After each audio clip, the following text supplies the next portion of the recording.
Hi everyone. So today through this video I want to tell you all what you should know about task 1. Particularly we are going to deal with the golden rules for task 1. Basically it is just the beginning as to what all is important in task 1. So let's see. Particularly in task 1 you get different types of graphs: single line graph, double line graph, bar graph, single, double or triple. It can be in any form. You get a pie chart, you get a table, you get a process, and you can get a picture or a map. All these graphs in detail will be discussed in upcoming videos, so don't worry about that. Line graph can be a single one also and double one also. Bar graphs, the types of buildings which are made in a graph. Pie chart, a circular graph. Table, when it is made in the form of table, rows and columns. Process आता है, कभी कभी आपको ये बोल दिया जाता है कि ये ब्रिक मैन्युफैक्चरिंग प्रोसेस दे देते हैं एंड आपको कहा जाता है कि you need to explain that. उसके बाद एक पिक्चर या मैप आ जाता है. 2 मैप्स दिए होते हैं. एक प्लेस का एक लेआउट दिया होता है कि अभी ये प्लेस ऐसी है और आगे चल के या फ्यूचर में इसमें क्या क्या चेंजेस आएंगे. या फिर कभी कभी इस तरह भी दे दिया जाता है कि एक जो मैप है वो 2010 का है, एक 2015 का है. आपको ये बताने हैं कि क्या क्या चेंजेस इसमें आप ऑब्जर्व कर सकते हैं. So all these are discussed in detail in the upcoming videos. So basically task 1 इसी पे बेस्ड है, ग्राफ्स पर. Let's see the format. Main चीज़ आपको 3 इंपॉर्टेंट रूल्स आपको याद रखने हैं. If we talk about paragraphs, 3 to 4 paragraphs need to be framed. उससे ज़्यादा पैराग्राफ्स नहीं बनाने हैं. वर्ड लिमिट 150 to 180 वर्ड्स रहेगी. You can not go less than 150 and I think so 180 190 is enough. Time which you should devote here is 20 minutes, क्योंकि 40 minutes हमें task 2 में devote करने चाहिए. अगर मैं पैराग्राफ्स की बात करूं फिर से, तो एक इंट्रो का पैरा, एक बॉडी पैराग्राफ 1, एक बॉडी पैराग्राफ 2 और लास्ट में कंक्लूजन, जिसे हम ओवरऑल भी कहते हैं. इसका एक और फॉर्मेट है कि पहले आप इंट्रो लिखें, फिर ओवरऑल लिखें नेक्स्ट पैराग्राफ में, फिर नेक्स्ट पैराग्राफ में बॉडी पैराग्राफ 1, फिर नेक्स्ट पैराग्राफ में बॉडी पैराग्राफ 2. सो इवैल्यूएशन क्राइटेरिया क्या है? Lexical resource. इवैल्यूएशन मतलब आपको किस बेसिस पर जज किया जाएगा, आपकी राइटिंग में क्या क्या चेक किया जाएगा, so that you can get a higher band score. Vocabulary plays a vital role. 25% vocabulary के हैं. कभी कभी क्या होता है कि किसी चीज़ का एक्सपेंडिचर दिया होता है, तो some students what they do, बार बार वो एक ही सेंटेंस लिखते हैं. America spent this much on food, America spent this much. तो ये जो स्पेंट रिपीट होगा, so you will not get marks for that. मतलब वोकैबुलरी के मार्क्स आपके कट हो जाएंगे. So try not to repeat the vocabulary. कभी एक्सपेंडिचर यूज कर लो, कभी एक्सपेंसेस यूज कर लो, कभी स्पेंडिंग यूज कर लिया, कभी अमाउंट स्पेंट यूज कर लिया. सो bring a variety in your vocabulary. Cohesion coherence means आपका जो एक सेंटेंस है दूसरे सेंटेंस से कितना प्रॉपरली कनेक्टेड है.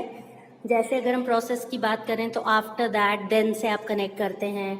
अगर हम नॉर्मल ग्राफ्स की बात करें तो हावेवर आ सकता है, सरप्राइजिंगली, नोटिसेबली, इट इज़ एविडेंट. ये सब कनेक्टर्स बहुत ज़रूरी है.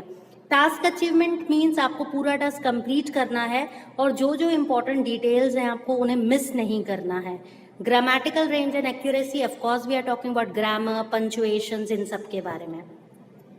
अब ये कुछ वोकैबुलरी है. पर्टिकुलरली आपके ग्राफ में आप इंक्रीज डिक्रीज देखेंगे कि ये बढ़ गया, ये कम हो गया, ये इतनी तेज़ी से बढ़ा, ये धीरे बढ़ा. जैसे कभी कभी दे दिया जाता है ग्राफ में कि कितने लोगों ने कंजम्पशन किया कॉफ़ी का एक ईयर में, फिर नेक्स्ट ईयर में ये कंजम्पशन बढ़ा कि कम हुआ. फिर अगर 5 साल बाद बात करें तो इसका क्या कंडीशन था, ये ड्रास्टिकली बढ़ गया या तेज़ी से बढ़ गया या तेज़ी से गिर गया. तो बहुत बार आपको लाइन ग्राफ्स में ज़्यादातर इंक्रीज डिक्रीज के बारे में बात करना होता है. तो ये जो वोकैबुलरी आपको काफ़ी हेल्प करेगी.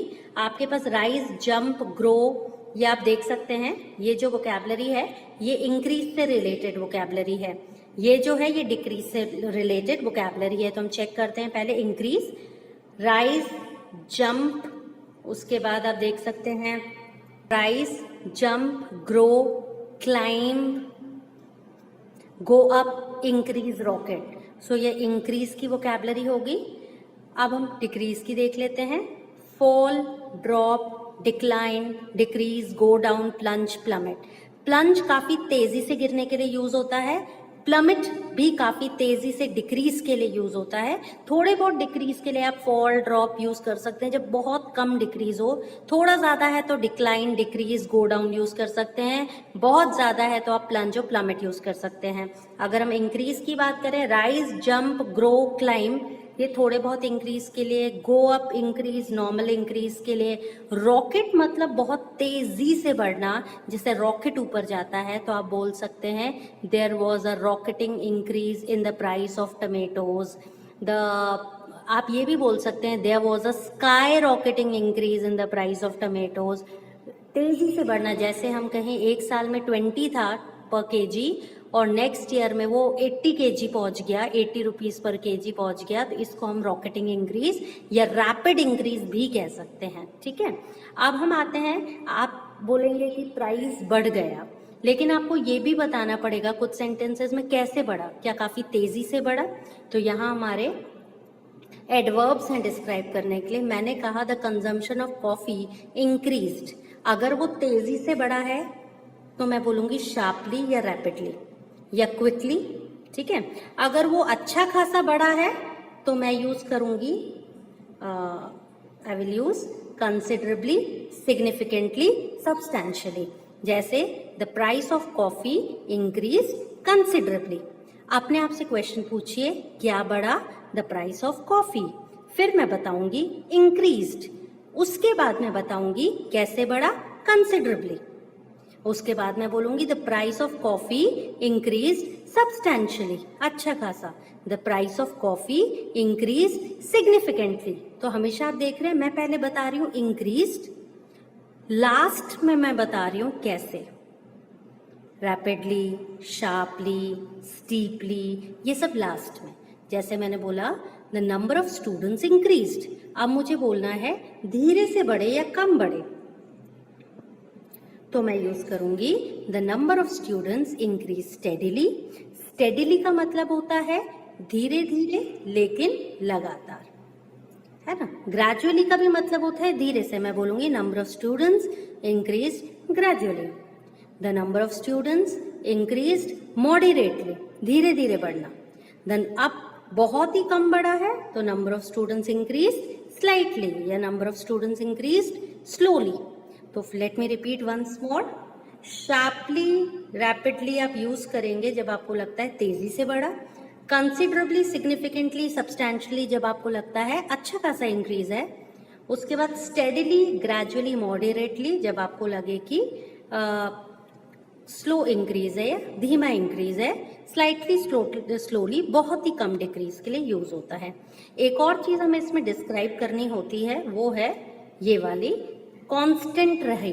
अगर आप बोलते हैं कि पहले 5 साल में कॉफी का कंजम्पशन सेम रहा, स्थिर रहा, तो हम बोलेंगे in first 5 years the consumption of coffee remained constant. आप क्या क्या यूज कर सकते हैं, रिमेन्ड कांस्टेंट, स्टेड कांस्टेंट, ठीक है, या रिमेन्ड स्टेडी या रिमेन्ड स्टेबल। रिमेन्ड का यूज ज्यादा इजी होता है, stayed constant, stayed steady, stayed stable.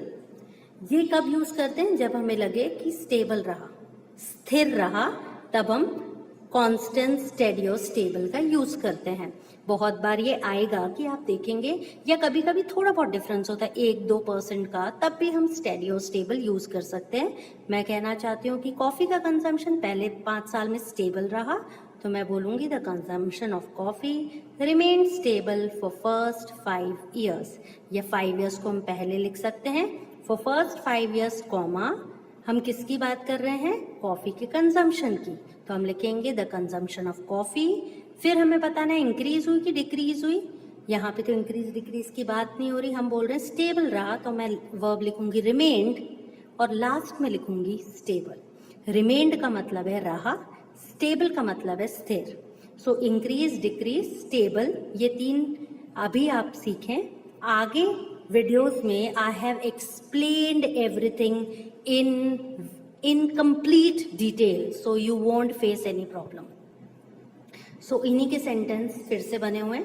Sales fail slightly, sales गिरी, कैसे गिरी, धीरे. प्राइसेस ड्रॉप्ड शार्पली, प्राइसेस गिरे, कैसे गिरे, शार्पली. आप तीखा इंक्रीज इस तरह जब हो तो आप शार्पली बोल सकते हैं, और गिरा तो फिर ये, ठीक है, शार्प, तीखा. The percentage decrease significantly, the number of X या number of students, number of visitors, कुछ भी आ सकता है, इंक्रीज्ड ड्रामेटिकली. अब अगर यही सेंटेंस आपको देर से बनाना है, क्योंकि variety is important for a high band score, तो वही सेंटेंस, पहला सेंटेंस हम कैसे लिख सकते हैं, यहाँ देयर इज अ है, अगर पास्ट होता तो there was a slight rise in sales, मतलब स्लाइट पहले आ जाएगा, राइज बाद में चला जाएगा. There was a gradual fall in the price of X, price of student, price of onions आ सकता है. There has been a dramatic drop in the rate, there will be a steady decline in the number. आपके task 1 में mostly आपको answer past tense में करना होता है, अगर ईयर पास्ट का दिया है तो, लेकिन कभी कभी इसमें प्रेजेंट टेंस और फ्यूचर टेंस के भी क्वेश्चंस आ जाते हैं, तो आपको तीनों टेंस का ध्यान रखना पड़ेगा. इसलिए जो आप देख सकते हैं, there is a, there was a, there has been a, there will be a, मतलब सब तरह के टेंसेज आपको क्वेश्चन से पता करना पड़ेगा कि whether I have to use present tense, past tense और फ्यूचर टेंस. तो यहाँ कुछ सेंटेंसेज हैं. Sale of furniture decreased slightly, furniture की सेल स्लाइटली गिरी. Price of onion rose steadily, rose rise का सेकंड फॉर्म है, अनियन का प्राइस स्टेडिली मतलब धीरे धीरे बढ़ा. Number of students grew gradually, grow का सेकंड फॉर्म ग्रू है, ग्रेजुअली मतलब धीरे धीरे, तो नंबर ऑफ स्टूडेंट्स ग्रेजुअली बढ़े. The number of visitors jumped drastically, jumped का भी मतलब इंक्रीज होता है, ड्रास्टिकली मतलब बहुत तेजी से. The price of petrol increase, कैसे बढ़े, मॉडरेटली. सेल गिरी, कैसे गिरी, स्टेडिली, स्टेडिली मतलब धीरे धीरे लेकिन लगातार. मॉडरेटली मतलब न बहुत ज्यादा न बहुत कम. The number of vehicles remained constant मतलब स्थिर रहे, व्हीकल का नंबर स्थिर रहा. The sale of pizza dropped considerably, pizza का सेल अच्छा खासा डिक्लाइन हो गया. आप यहाँ देख सकते हैं कि मैंने कौन सा रूल फॉलो किया है, सब्जेक्ट, वर्ब का सेकंड फॉर्म और एडवर्ब. सब्जेक्ट मतलब हम जिसकी बात कर रहे हैं, जो गिरने बढ़ने का काम कर रहा है, यहाँ फर्नीचर, और फिर उसके बाद वर्ब का सेकंड फॉर्म डिक्रीज है. वर्ब मतलब कोई क्रिया, तो इंक्रीज डिक्रीज वर्ब होता है, और एडवर्ब मतलब हमें बताना है कैसे गिरा, स्लाइटली. ऐसे ही यहाँ पे हम वही रूल फॉलो करेंगे.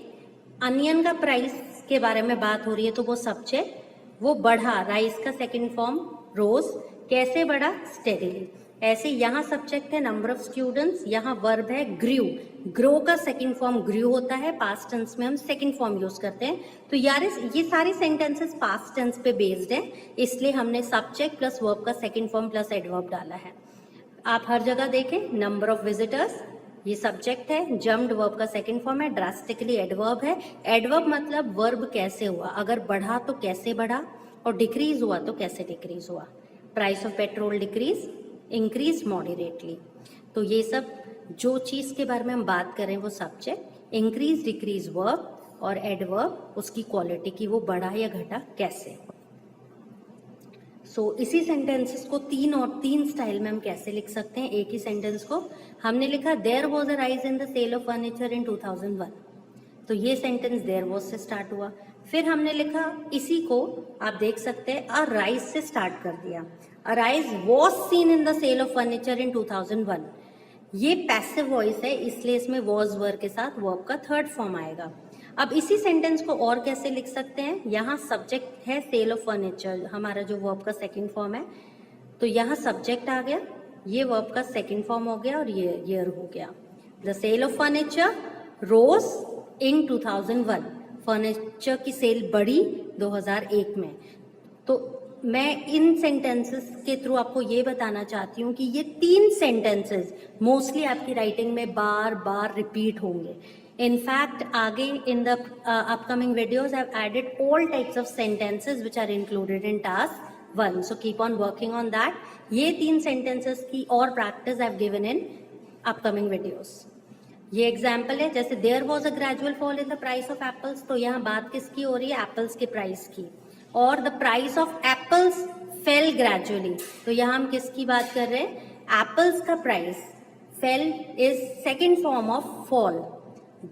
कैसे गिरा? ग्रेजुअली. ग्रेजुअली मीन्स धीरे से. इसी को हम और कैसे लिख सकते हैं? अ ग्रेजुअल फॉल वॉज नोटिस, देखी गई in the price of apples. तो ये एरो आपको क्लियरली शो कर रहे हैं कि एक सेंटेंस बना, there was a gradual fall in the price of apples. फिर ये जो प्राइस ऑफ एप्पल्स है ये पहले आ गया, द प्राइस ऑफ एप्पल्स, फिर वर्ब फेल, फिर कैसे गिरा? ग्रेजुअली मतलब धीरे धीरे. फिर यही ग्रेजुअली से हमने बना दिया अ ग्रेजुअल फॉल, देखी गई, वॉज नोटिस, किस में देखी गई? In the price of apples. So ये 3 स्ट्रक्चर्स आपको याद करने हैं. आई मीन टू से एक ही sentence but 3 different styles. So I hope this concept is clear to you. The sentences will be discussed in detail in the upcoming videos. Thank you. Have a nice